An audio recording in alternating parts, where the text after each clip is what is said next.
Assalamualaikum warahmatullahi wabarakatuh. Perkenalkan, nama saya Rizka Sarmadia Makassar.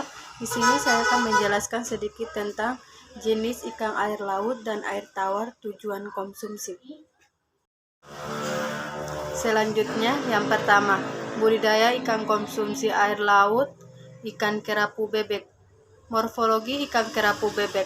Bentuk badan ikan kerapu bebek memanjang, gempeng atau agak membulat. Luasan antara pusat kepala cenderung cekung. Kepala ikan dewasa terdapat lengkungan mata yang cekung sampai sirip punggung. Ketebalan tubuh sekitar 6,6 sampai 7,6 cm dari panjang spesifik. Selanjutnya, asal-usul kehidupan ikan kerapu bebek. Kerapu bebek atau kerapu tikus adalah jenis ikan dari keluarga Sardidae yang ditemukan di Australia, Cina, Gua, Hong Kong, India, Indonesia, Jepang, Kenya, Malaysia, Kaledonia Baru, Kepulauan Maria Utara, Papua Nugini, Filipina, Pulau Pitcairn, Singapura, Taiwan, Thailand, dan Vietnam. Tingkah laku ikan kerapu bebek: mudah berenang mengikuti gerakan air dan lebih banyak berdiam diri di dasar kolam pada pagi hari. Pada D35, sifat kanibal mulai nampak. Hal ini bisa diakibatkan karena kurangnya pakan yang diberikan. Selanjutnya, makanan ikan kerapu bebek.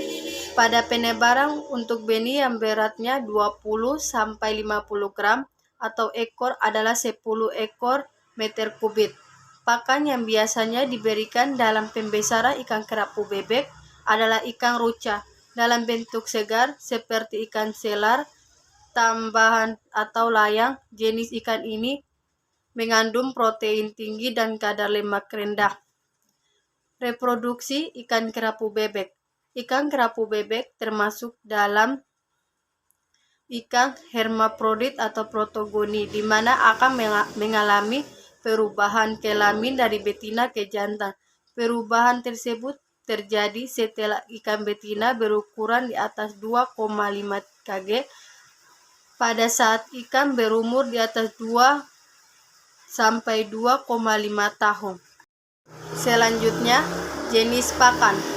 Pakan yang diberikan berupa pakan komersil dengan kandungan protein 48%.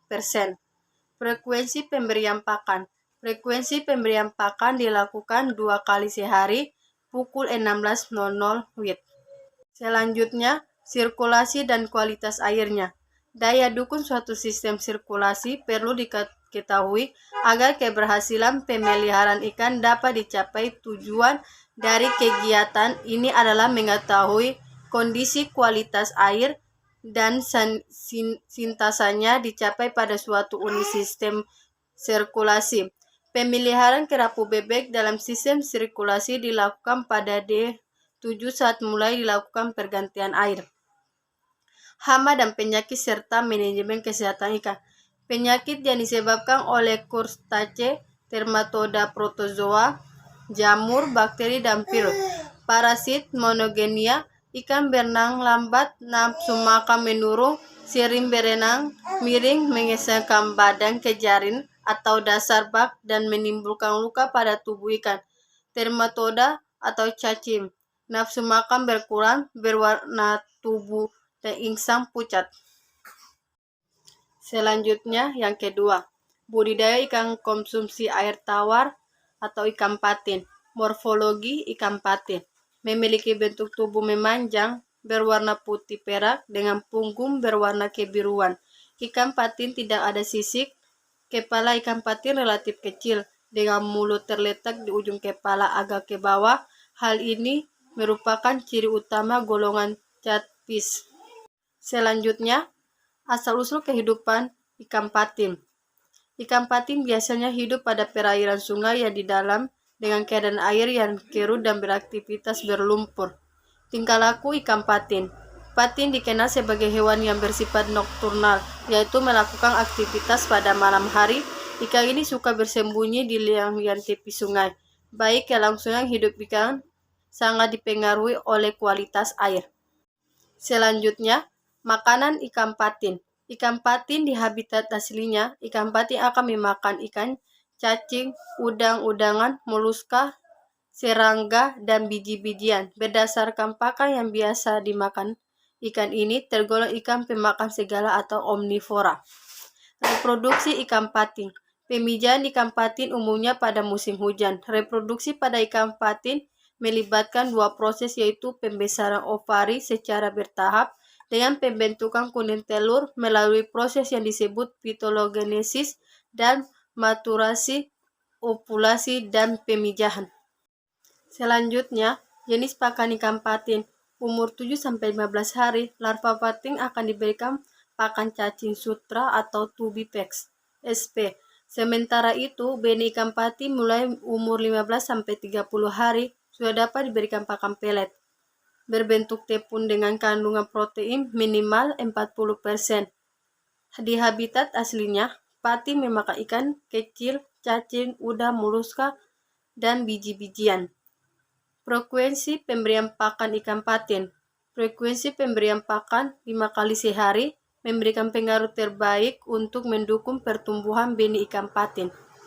Selanjutnya, sirkulasi dan kualitas air ikan patin. Sirkulasi merupakan salah satu cara yang dapat digunakan untuk mengurangi kebutuhan air.